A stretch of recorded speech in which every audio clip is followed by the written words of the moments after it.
Hello, New York Giants fans, and welcome to a new edition of the Valentine's Views podcast here on YouTube. Please like, share, and subscribe to support the channel. Coming to you today from Indianapolis, site of the 2025 NFL Scouting Combine, and it was a big day for the New York Giants information-wise.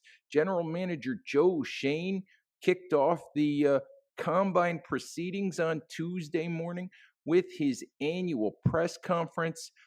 And I feel like I got some clarity today on Joe's intentions at quarterback.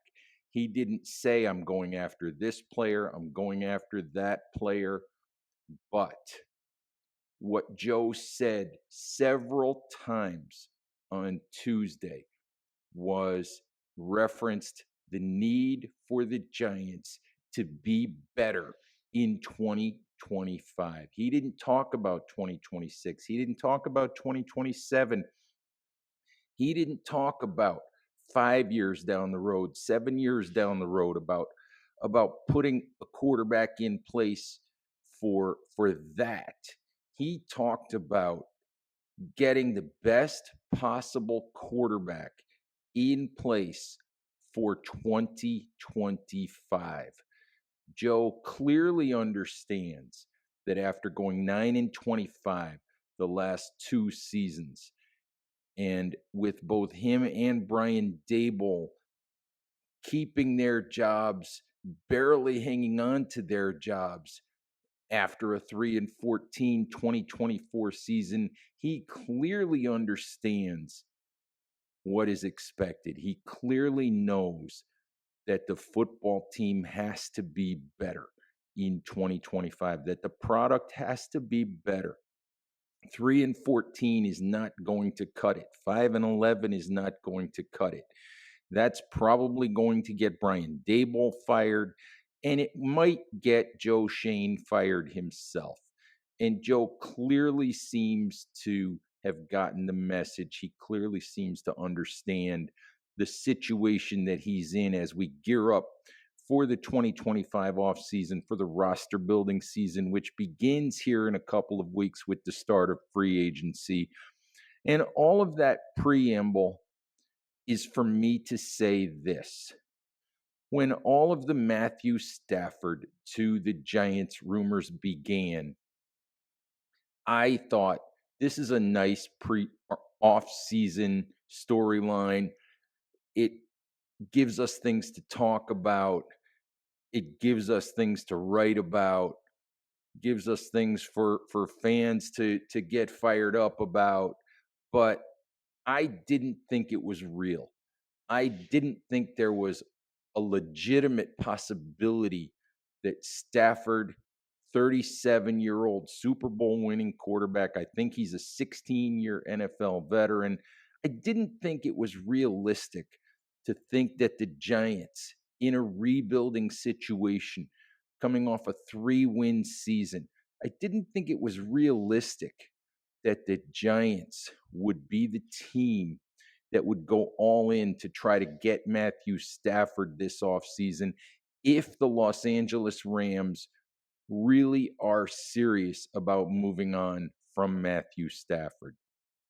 And yet, after listening to Joe Schoen on Tuesday morning, the number of times he referenced 2025, the number of times he said he wants the best quarterback for right now, he wants the quarterback who gives them the best chance to win right now. I am no longer dubious about the idea that Matthew Stafford could be a New York Giant. I think, given the opportunity, if the Los Angeles Rams actually decide to solicit trade offers for Matthew Stafford, and to my knowledge, they haven't done so yet. They've given Stafford permission to speak with other teams to see what the financial market would be.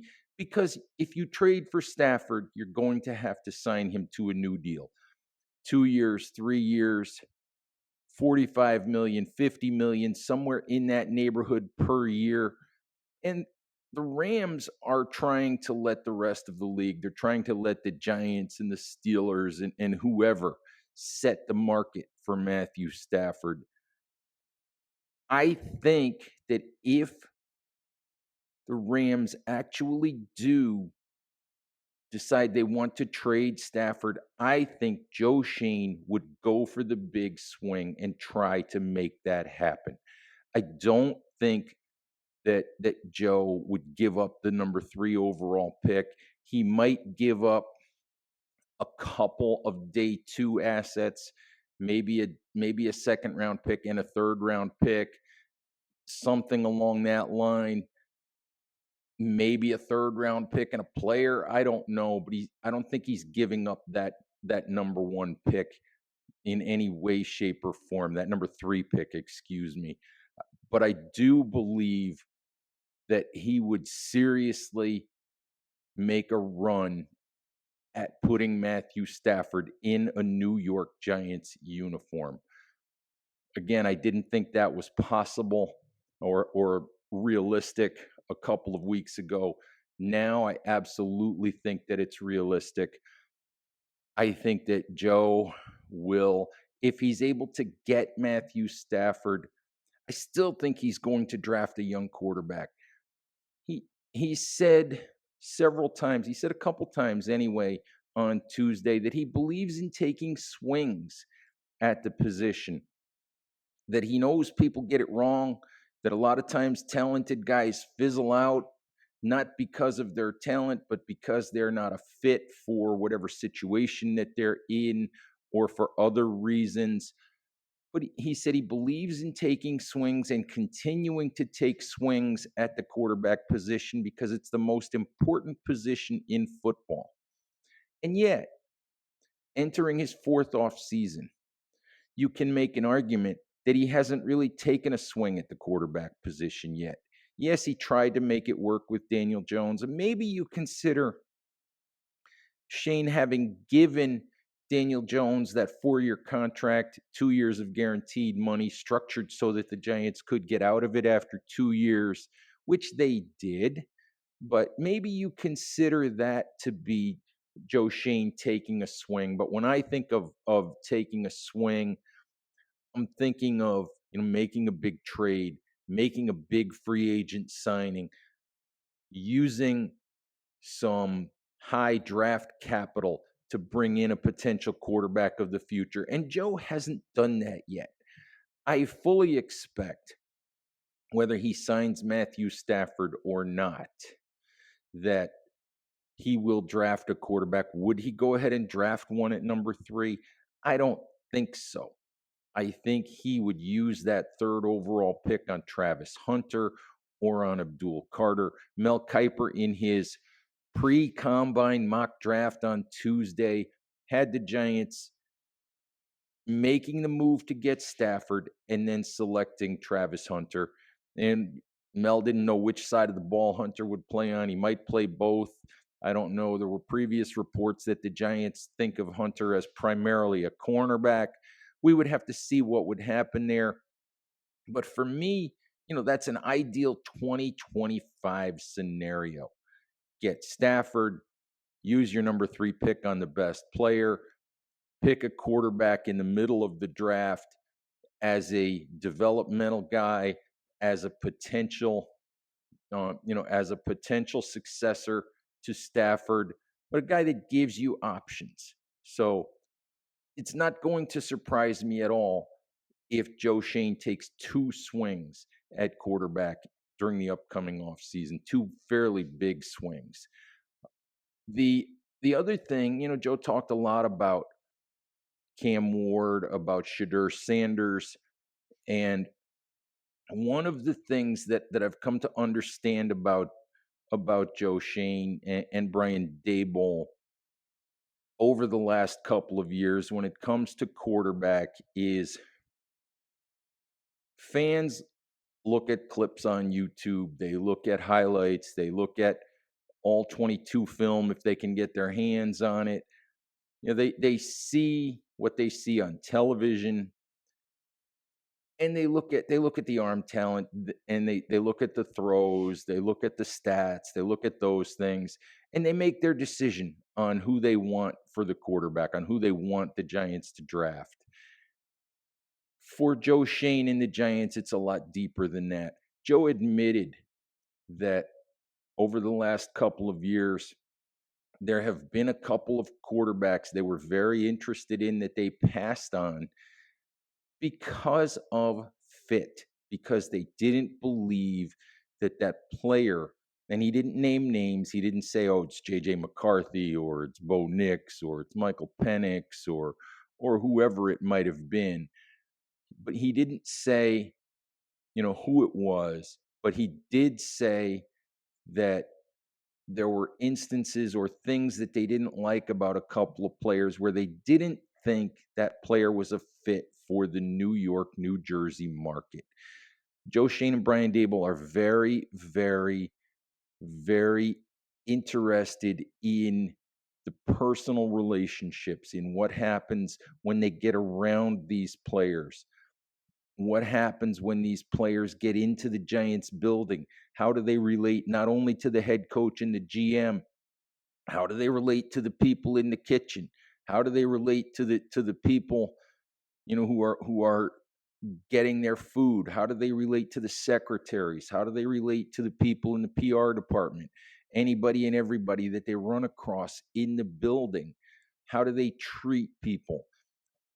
Can they organize tasks? One of Joe's favorite things to do is to take these guys out to dinner, but to make the player schedule the reservation, figure out what the order is going to be, figure out where they're going to go, all of those kinds of things.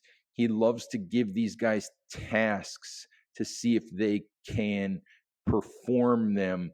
Because as one of the things he said today was, if you can't do these kinds of simple things, how can you lead a football team? How can you be organized enough and to be a leader and to be a guy who can learn who can gain the respect of his teammates.